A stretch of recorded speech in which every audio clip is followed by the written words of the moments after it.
भारत रूस रिश्तों पर नई रिपोर्ट में रक्षा और ऊर्जा साझेदारी पर जोर सामने आया। विश्लेषण में कहा गया कि वैश्विक दबाव के बीच भारत संतुलित कूटनीति जारी रखे हुए है। यूपी में यादव और मुस्लिम ऑपरेटरों की सेवा समाप्त होने पर सियासत तेज, विपक्ष ने इसे भेदभाव बताया और बहाली की मांग की।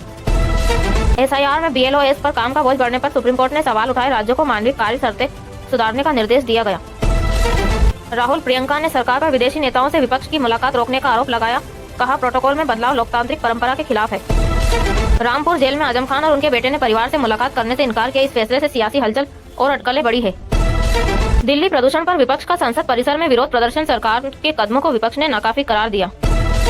अवैध हथियार तस्करी पर एनआईए की देश भर में 22 जगह छापेमारी, कई डिजिटल रिकॉर्ड और सबूत बरामद हुए हैं।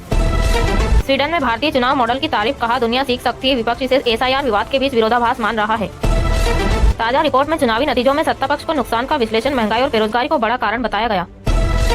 एसआईआर मामले में सरकार ने चर्चा पर सहमति जताई, दबाव बढ़ा हुआ सुप्रीम कोर्ट नोटिस और विपक्ष का रुख अहम माना जा रहा है। उद्धव ठाकरे ने चुनाव आयोग पर पक्षपात का आरोप लगाया, स्थानीय चुनाव आगे बढ़ाने को लोकतंत्र पर वार बताया।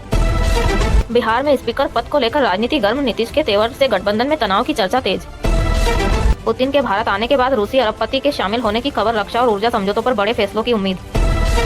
सोना 0.1% गिरा, जबकि चांदी के भाव स्थिर। 24 कैरेट सोना हल्का सस्ता हुआ और बाजार शांत रहा। एचईसीआई बिल लाने की तैयारी, उच्च शिक्षा संरचना में बड़ा बदलाव संभव। यूजीसी, एआईसीटीई सहित कई निकाय एक छतरी के नीचे आएंगे।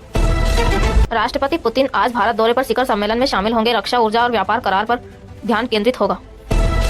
दक्षिण में भारी बारिश, कई जिलों में अलर्ट और स्कूल बंद। उत्तर भारत में ठंड और घने कोहरे का दौर बढ़ रहा है। दिल्ली में एआरआई के लाखों मामले प्रदूषण से जुड़े बताए गए, डॉक्टरों ने इसे हेल्थ इमरजेंसी जैसे खतरे से जोड़ा। छत्तीसगढ़ में कोयला खदान विरोध प्रदर्शन, हिंसक हुआ भिड़ंत में 40 पुलिसकर्मी घायल, तनाव जारी। रणवीर सिंह की फिल्म धुरंधर रिलीज से पहले चर्चा में, अग्रिम बुकिंग मजबूत, रिकॉर्ड टूटने की उम्मीद।